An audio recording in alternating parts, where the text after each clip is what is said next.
Okay, here we go with our double crochet flat circle. So as with the others, we start off with a slip knot and a chain 4.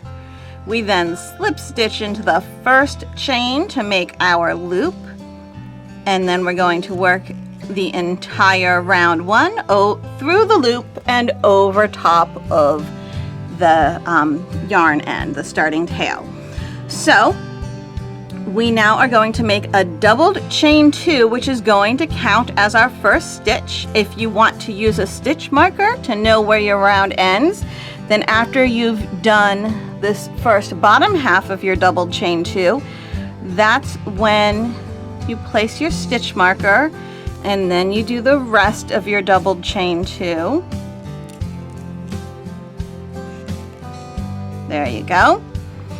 Now we're going to make 11 more double crochet into the loop. That doubled chain 2 counts as a double crochet, so we're going to make 11 more double crochet into the loop, and we will have a round of 12 double crochet. 11 and 12. Okay, so now they've all fit. And if you do it and there's a big opening, don't worry, you can pull your tail and that will kind of pull the opening closed. Now I'm going to slip stitch to the top of the beginning doubled chain 2, pull that tight, and that is the end of round 1. Okay, for round 2, I need to take this stitch marker out. I'm going to place a doubled chain into that same stitch, that first stitch of the round, a double chain 2, and this is where I place my stitch marker. Maybe. Okay, so this double chain 2 counts as a double crochet, and I actually want to place 2 double crochet in every stitch around. So since that counts as 1 double crochet, I still need to place 1 more double crochet into that same stitch. So there's 2. And now I'm going to place 2 double crochet into each of the remaining stitches around, giving me a total of 24 double crochet in this round. Okay, there we go. I've placed 2 double crochet in every stitch around, and now I'm going to slip stitch to the top of my beginning double chain 2, which counted as my first double crochet. Pull that tight, and there is the end of round 2. For round 3, I start off with a doubled chain into the first stitch. Put my stitch marker on.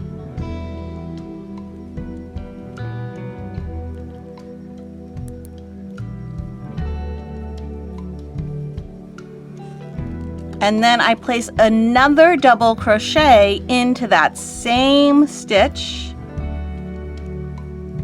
and then double crochet into the next stitch.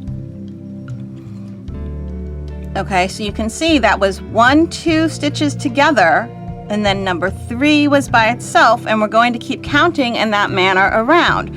So stitch numbers 1 and 2 go together. Double crochet 1 and 2 go in the same stitch, double crochet 3 goes by itself all the way around. So double crochet 1 and 2 go together, double crochet 3 goes by itself all the way around. 1,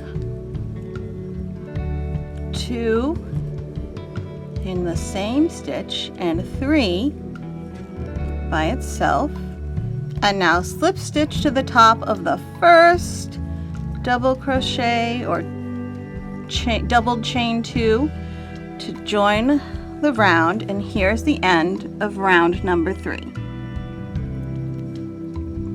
For round 4, move this stitch marker. Okay, round 4, our count is 1 and 2 together, 3 and 4 are alone, so that leaves 2 stitches by themselves, which means we're going to put 1 at the start of this entire round and 1 at the end of the entire round. So what that means is we start off with a doubled chain 2 that counts as our first stitch, and that's actually going to be stitch number 4 in our repeat. So our very last repeat will only go up to 3 since this is stitch number 4. So now, since we have round 4 and our count only goes up to 4, if that was stitch number 4, we start over at 1. And we place double crochet 1 and double crochet 2 in the same stitch together, and then the rest of our count we do alone. 3 goes by itself and 4 goes by itself, and we repeat that all the way around. Stitch number 1, double crochet 1 and double crochet 2 go together, and then 3 by itself and 4 by itself, and we keep doing that count around. Our very last repeat will only go up to 3 because we started with number 4. 1, 2, those first 2 double crochet are in the same stitch. 3 is by itself, and we started with number 4. So now I'm going to join my round by slip stitching to the top of the first doubled chain made. And pull that tight. There is the end of round 4. Round 5 is an odd number, so it's pretty easy. We make a doubled chain into the very first stitch. Here is where my stitch marker goes.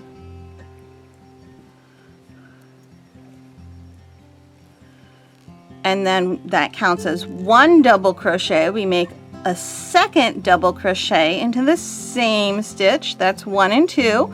This is round number 5, right? So those are stitches 1 and 2, which means I need to now do stitches 3, 4, and 5 all by themselves. So I have 2 double crochet together, my double chain 2 and my double crochet together in the same stitch in that very first stitch of the round. And now stitches 3, 4, and 5 are all going to be by themselves.